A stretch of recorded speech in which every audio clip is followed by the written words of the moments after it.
Today we present to you part 2 of Knowledge and Wisdom, selections from On Thoughts and Aphorisms by the Mother Vegetarian as we continue our inner journey of self-realization.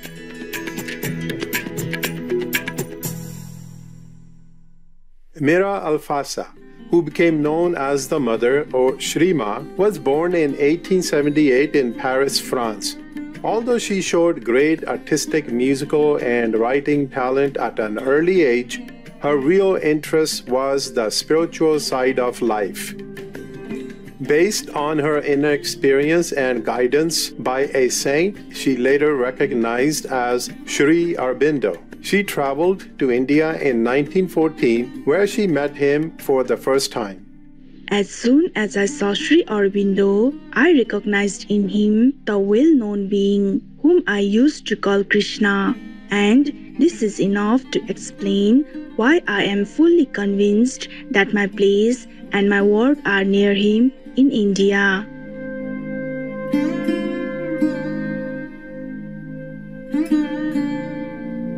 Sri Aurobindo conferred the title of the Mother in recognition of her embodiment of the principles of the Divine Mother.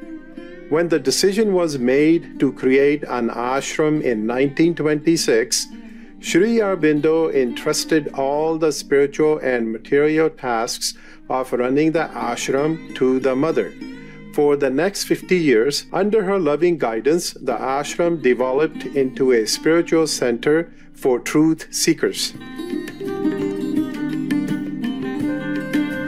The Mother went on to found 2 more organizations, the Sri Aurobindo International Center of Education, offering courses from kindergarten through university level, and a visionary community called Auroville, or the City of Dawn. The Mother also developed an extensive series of spiritual writings. These highlight a goal of ultimate union with the Divine, along with becoming master of ourselves and our destiny. Shining through all of her work is the Mother's love and devotion to God. Though she left her body in 1973, the 17 volumes of collected works of the Mother forever serve as a shining guidance and inspiration for spiritual seekers. The following passages come from the Mother's book on Thoughts and Aphorisms, where the Mother expounds on the following quote by Sri Aurobindo: "Late I learned that when reason died, then wisdom was born.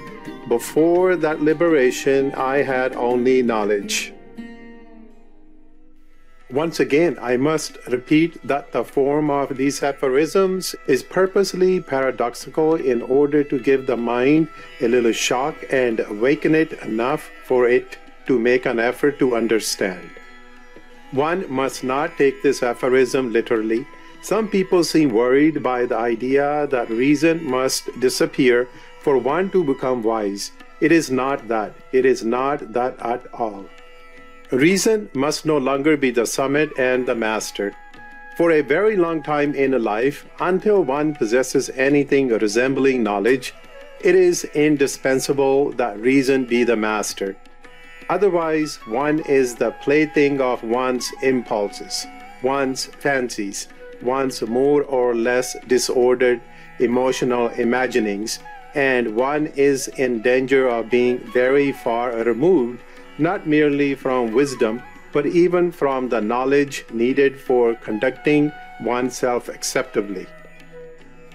But when one has managed to control all the lower parts of the being with the help of reason, which is the apex of ordinary human intelligence, then if one wants to go beyond this point, if one wants to liberate oneself from ordinary life, from ordinary thought, from the ordinary vision of things, one must, if I may say so, stand upon the head of reason, not trampling it down disdainfully, but using it as a stepping stone to something higher, something beyond it, to attain to something which concerns itself very little with the decrees of reason, something which can allow itself to be irrational because it is a higher irrationality with a higher light, something which is beyond ordinary knowledge and which receives its inspirations from above, from high above, from the divine wisdom. That is what this means. As for the knowledge of which Sri Aurobindo speaks here, it is ordinary knowledge. It is not knowledge by identity. It is knowledge that can be acquired by the intellect through thought, through ordinary means. But once again, and in any case, we shall have occasion to return to this when we study the next aphorism. Do not be in a hurry to abandon reason in the conviction that you will immediately attain to wisdom, because you must be ready for wisdom. Otherwise, by abandoning reason, you run a great risk of falling into unreason, which is rather dangerous. Many times in his writings, particularly in the synthesis of yoga, Sri Aurobindo warns us against the imaginings of those who believe they can do sadhana, disciplined and dedicated practice or learning without rigorous self-control, and who heed all sorts of inspirations which lead them to a dangerous imbalance where all their repressed, hidden, secret desires come out into the open under the pretense of liberation from ordinary conventions and ordinary reason. One can be free only by soaring to the heights high above human passions. Only when one has achieved a higher selfless freedom and done away with all desires and impulses does one have the right to be free. But neither should people who are very reasonable, very moral, according to ordinary social laws, think themselves wise, for their wisdom is an illusion and holds no profound truth. One who would break the law must be above the law. One who would ignore conventions must be above conventions. One who would despise all rules must be above all rules.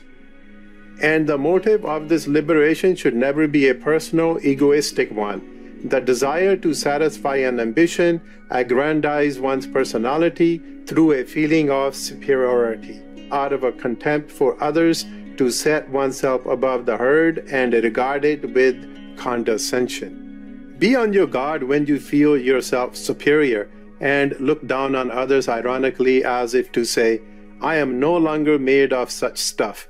Thus when you go off the track and are in danger of falling into an abyss.